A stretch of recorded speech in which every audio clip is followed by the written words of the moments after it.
Muliakan Allah Subhanahu wa taala, maka membangkitkan semangat itu tidak ada lain. Ini kan casingnya aja ini. Bulu, rambut, kulit, lemak, tulang, sumsum, kuku, darah. Ini casingnya aja. Isinya di dalam adalah roh. Roh itu mesti hidup dia. Menghidupkan roh itu bukan pakai nasi. Menghidupkan roh itu bukan pakai duit. Menghidupkan roh itu adalah connecting, menyatukan, menghubungkan dia dengan penciptanya, Allah Subhanahu wa taala.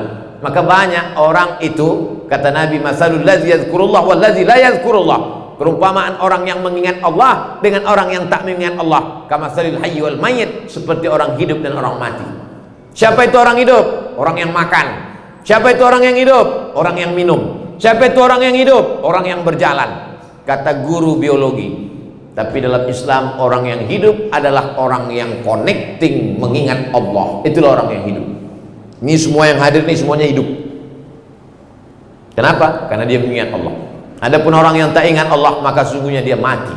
Maka sesungguhnya kita sedang berkawan dengan zombie-zombie. Karena mereka adalah mayat-mayat berjalan karena tak ingat kepada Allah Subhanahu wa taala. Makanya kita selalu berzikir mengingat Allah. Alladzina yadhkurunallah, orang-orang yang berzikir mengingat Allah qiyaman, waktu tegak, wa qu'udan, waktu duduk, wa ala junubihim, waktu berbaring, waktu berjalan dia ingat Allah, la ilaha illallah, la ilaha illallah, la ilaha illallah. Waktu duduk dia ingat Allah, subhanallah, subhanallah, subhanallah. Waktu berbaring dia ingat Allah, bismika Allahumma ahya wa am. Jangan baca sekarang. Banyak juga orang sedang pengajian bacanya itu. Saudara yang dimuliakan Allah Subhanahu wa taala, maka tidak ada tempat meminta, tidak ada minta tolong, tidak ada. Tapi kita tetap berobat, tetap periksa, tetap ke rumah sakit. Itu namanya ikhtiar dan usaha. Tadi mobil motor bapak ibu itu dikunci apa tak dikunci? Dikunci. Apakah mengunci sepeda motor itu merusak tawakal kita kepada Allah? Tidak. Ini pengajian ini dicatat. Yang tak bisa nyatat direkam. Apakah dengan merekam pengajian ini lalu rusak tawakal kita kepada Allah? Tidak. Ini usaha, ini ikhtiar. Demikian juga dengan kehidupan ini ada usaha kita. Buah itu sudah matang, tapi dia mesti dijolok supaya jatuh ke bawah. Ini memanglah dikhususkan untuk saya. Ini air minum ini untuk saya. Tapi kalau tak ada usaha saya untuk memegang gelasnya, memasukkan ke mulut, menganga aja, mau dia masuk dalam? Tidak. Harus ada usaha, harus ada ikhtiar. Tapi jangan terlalu bersandar kepada ikhtiar. Kalau sudah untuk kita, maka tidak akan mungkin berpindah kepada orang lain. Apa kata pepatah orang Melayu? Rezeki musang tak ditangkap harimau. Kalaulah rezeki musang ditangkap harimau, sudah lama musang itu musnah. Tapi buktinya harimau makan, musang pun makan. Ada pula musang berbulu ayam, lain makannya. Oleh sebab itu, maka jangan takut, jangan cemas dalam hidup. Wala nabluwannakum bisyai'im minal khauf. Takut ditanamkan dalam hati itu, ada rasa takut, rasa cemas, rasa ngeri. Kenapa orang korupsi? Gara-gara takut. Nanti pensiun makan apa? Nanti anak makan apa? Nanti cucu gimana? Gimana persiapan? Alhamdulillah Pak Ustaz, saya untuk pensiun sudah saya persiapkan ada 100 pintu kos-kosan. Di mana? Sana. Itu nampak aku tak ada kok, baru pintunya aja Pak Ustaz. Saya buatkan rencana lantai ini segala macam. Karena ketakutan. Salahkah kita meninggalkan anak cucu keluar dari dalam keadaan miskin?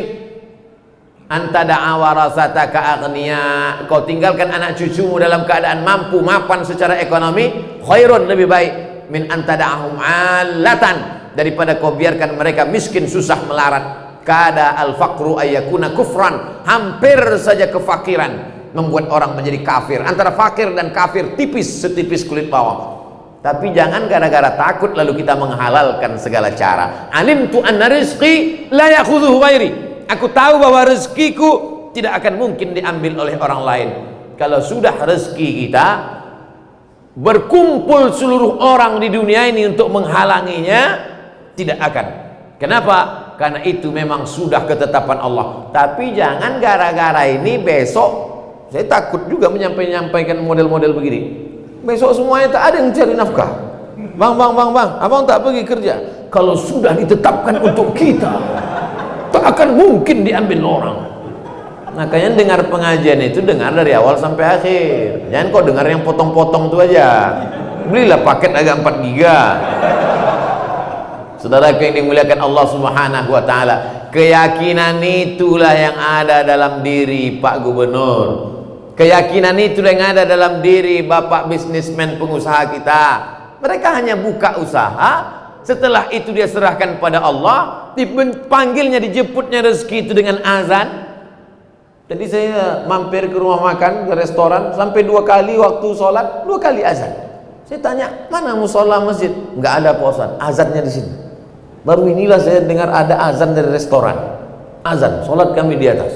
Allahu Akbar, Allahu Akbar. Tidak semerdu itu. Di bawah itulah sedikit. Tapi bangga kita. Bangga kita. Lalu kami tanya, oh jadi azannya di restoran ini? Iya. 5 kali? Enggak lah Pak Ustaz, subuh kan belum buka. Oh iya. Artinya apa? Jemput rezeki itu dengan meminta kepada dia yang punya rezeki, bukan minta kepada makhluk. Bersandar kepada makhluk akan kecewa. Hari ini menjadi kawan, besok berubah menjadi lawan. Hari ini menjadi orang baik, besok menjadi musuh. Oleh sebab itu tak ada tempat meminta kecuali kepada dia. 17 kali kita ulang sehari semalam, iyyaka na'budu wa iyyaka nasta'in.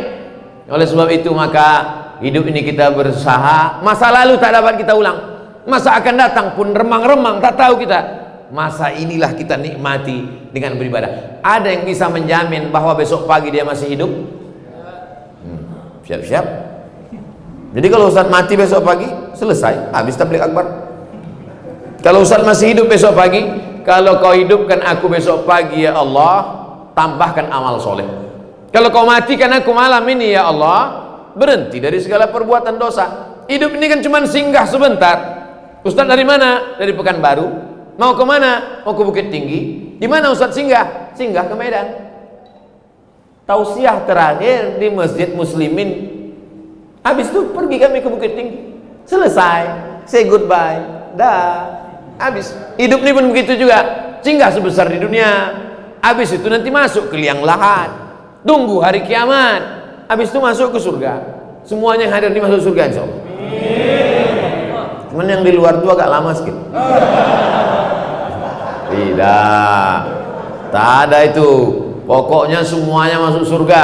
Wasiqal ladzina taqaw rabbahum ilal jannati zumara. Mereka yang takut kepada Allah akan masuk ke dalam surga bergerombol-gerombol. Masuk surga itu tak sendiri, berjamaah, bersama-sama, beramai-ramai. Jamaah Masjid Muslimin JCT Johor, Medan, Sumatera Utara. Masuk. Gubernur dulu. Yang ada tanda tangan dia lah. Dia menurut tanda tangan. Itu dulu. Habis itu baru Ustaz bersama. Habis itu barulah ketua, sekretaris, bendahara yang lain. Ustaz nih ngomong nih ngawur. Enggak, ada dalilnya. Man qala la ilaha illallah Muhammadur Rasulullah dakhalal jannah. Siapa yang mengucapkan la ilaha illallah Muhammadur Rasulullah pasti masuk surga. Banyak pula yang ragu dia masuk surga. Kau gimana? Entahlah Pak Ustaz, aku pun gak yakin kali. Gimana kau tak yakin masuk surga? Nabi menjamin, man qala la ilaha illallah Muhammadur Rasulullah masuk surga. Cuman jangan sampai transit. Itu maka kita selalu minta doa, janganlah transit ya Allah. Mana doa yang jangan transit itu Pak Ustaz? Rabbana atina fid dunya hasanah wa fil akhirati hasanah wa qina. Itulah artinya jangan transit itu. Waqina azabannar. Bahwa kita pernah buat salah, buat silap, buat dosa. Sholat sunat 2 rakaat, sholat sunat taubat, bukan tocu. Sholat sunat taubat. Usolli sunnata taubat rakaataini lillahi ta'ala. Kalau terkait dosa kepada Allah, kalau kepada manusia minta maaf. Saya tak pernah malu segan untuk minta maaf kepada Bapak Ibu hadirin hadirat yang dimuliakan Allah. Maukah Bapak Ibu memaafkan silap salah saya? Belum selesai lagi. Oleh sebab itu jangan malu minta maaf. Pak Ustaz saya sudah minta maaf tapi dia tak memaafkan saya. Bukan urusan. Yang penting kita udah minta maaf. Masalah dia maafkan atau tidak itu bukan urusan. Tapi jangan pula kita cakapkan begitu. Jangan pula besok pagi datang, aku minta maaf sama kau, terserah itu terserah kau lah, mau kau maafkan atau tidak. Kan begitu. Oleh sebab itu kita ini jangan sampai ada menzalimi orang, menyakiti orang, menganiaya orang, menempeleng orang, memukul orang, menteror orang, menyantet orang. Masalah kita dianiaya orang, masalah kita diejek orang, sesungguhnya pahala dia sedang mengalir, transfer tak berhenti kepada kita. Makanya adik-adik tengok tuh haters yang mengejek-ejek, membuli saya. Pernah kalian tengok saya balas caci maki di Instagram? Pernah? Tak pernah. Orang saya tak tahu passwordnya. Saudara yang dimuliakan Allah Subhanahu wa taala, hidup ini kita ikuti saja realnya. Setelah itu kita serahkan kepada Allah, kita berikhtiar. Setelah itu kita minta kepada Allah, apa yang baik menurut engkau ya Allah, kalau memang baik berikan, tapi kalau menurut ilmu engkau tak baik, alihkan. Banyak orang menyusun sesuatu, setelah itu dipaksanya Allah mengikuti kemauan dia. Ya Allah, aku minta begini, kalau kau tak kasih, parah kali lah. Gimana kita paksa Allah? Saya ingat dulu ada orang cerita ke saya, Ustaz Somad, itu Bapak Gubernur Sumatera Utara itu, kalau dia mau memikirkan karirnya, bisa dia sampai bintang 4, bisa dia bahkan lebih daripada itu. Tapi ada yang dikorbankannya Pak Ustadz. Dia turun selangkah demi untuk menyelamatkan Sumatera Utara. Itulah usaha dia. Kalau setelah itu tidak juga, serahkannya kepada Allah. Orang cerita ke saya, oh begitu. Banyak orang gerasak gerusuk, seradak seruduk, menanduk ke depan, menyipah ke belakang, menyikut ke kiri, menghalalkan segala cara. Oleh sebab itu dalam Islam ini kita berusaha saja. Dulu saya kalau ceramah di mana-mana dipanggil sama protokol. Berikut ini mari kita dengarkan tausiah yang akan disampaikan oleh Dr. Abdul Somad. Padahal waktu itu saya masih LCMA, lagi cemas menghadapi anak-anak. Paksalah klarifikasi, mohon maaf Bapak Ibu, saya belum doktor. Tapi dalam hati saya yang paling dalam, saya mau kuliah. Datang adik kelas saya dapat beasiswa. Dia dapat beasiswa program 5.000 doktor. Mendaftar dia ajaknya saya daftar. Dia dapat beasiswa. Saya 3 kali mendaftar, tak dapat beasiswa. Entah apa salah saya. Lalu kemudian setelah itu 24 Desember 2019 sidang dibacakan oleh Profesor Dr. Ali Omar Al-Ma'ruf Ali.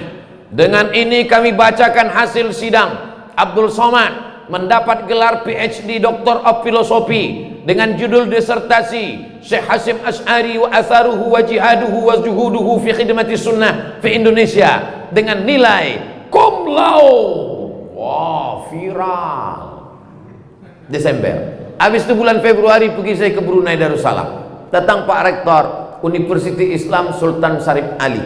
Diserahkannya satu lembar besar penyerahan. Dengan ini kami lantik Abdul Somad sebagai visiting profesor. Mohon nanti Ustadz kalau kemana-mana tulis itu di belakang nama Ustadz, Profesor Abdul Somad. Tak pernah saya cari-cari, tak pernah saya minta-minta, tak pernah sekalipun saya minta kepada Allah, ya Allah kasihlah aku profesor, aku membuat kartu nama sebesar amplop. Tak pernah.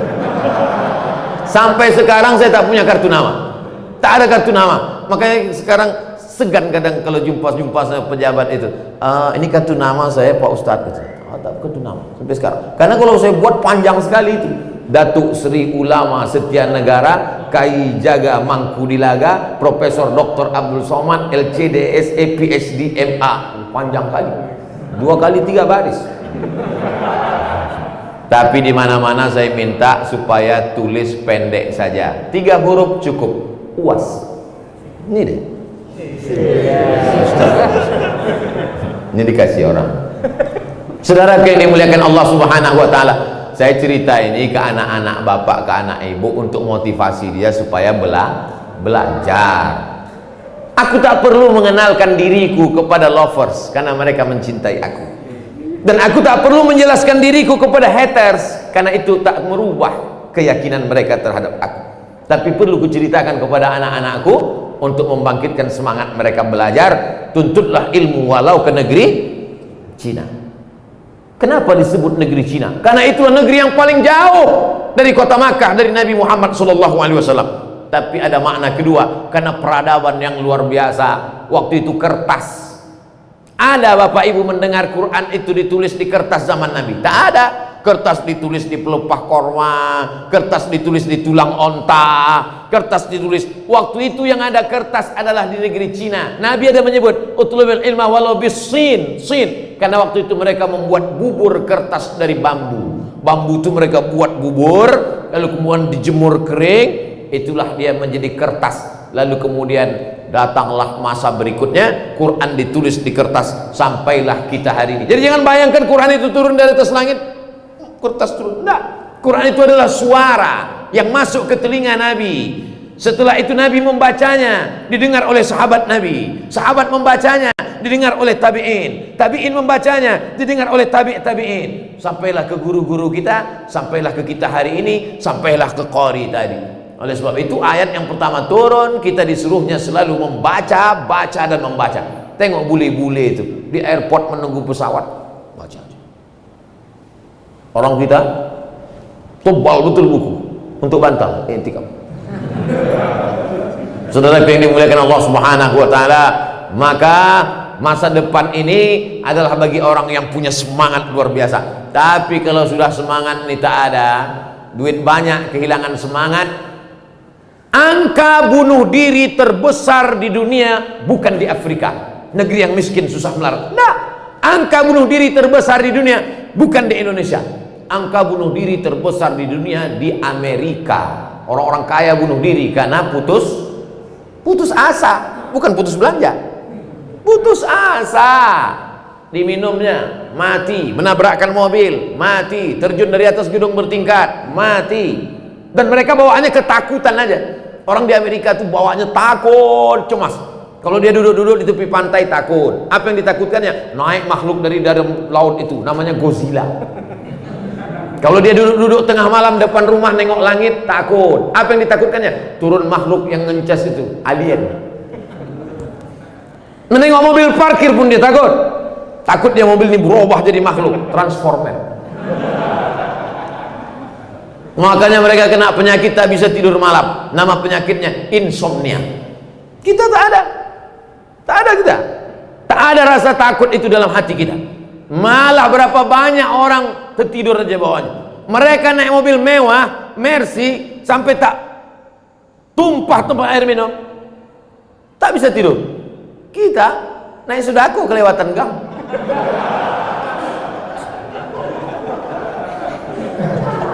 Masih ada Sudako di mana?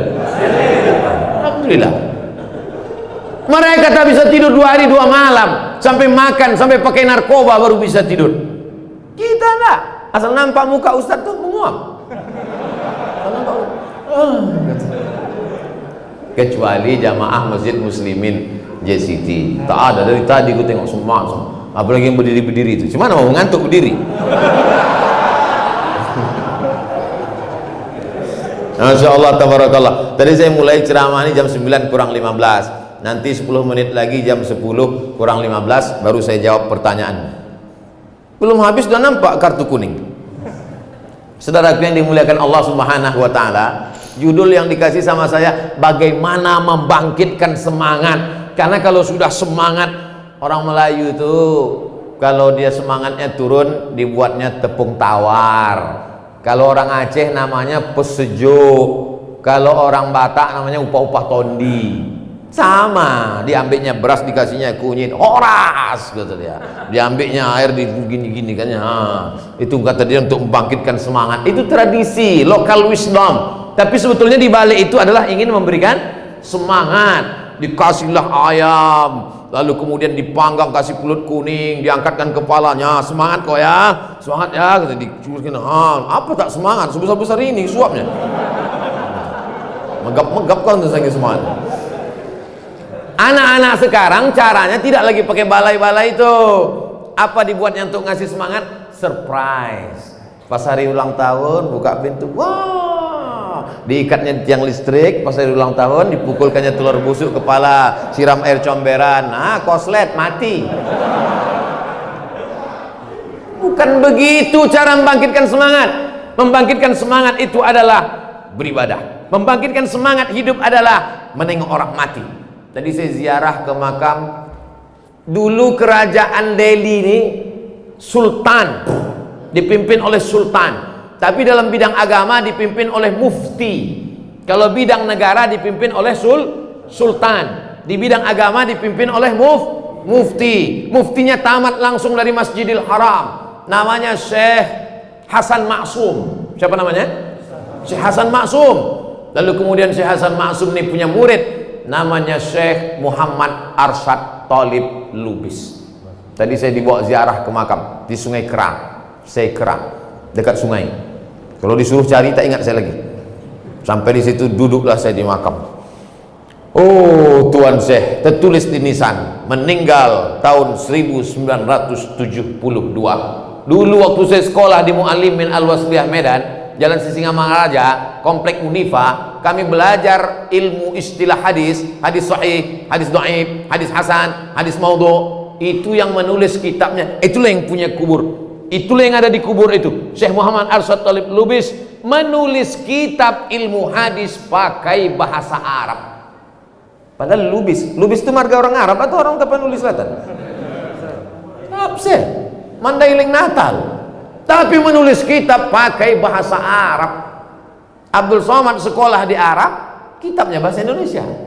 37 masalah populer, 99 tanya jawab sholat. Nah, itu ada 2 kali, maksudnya suruh berhenti ya, gimana?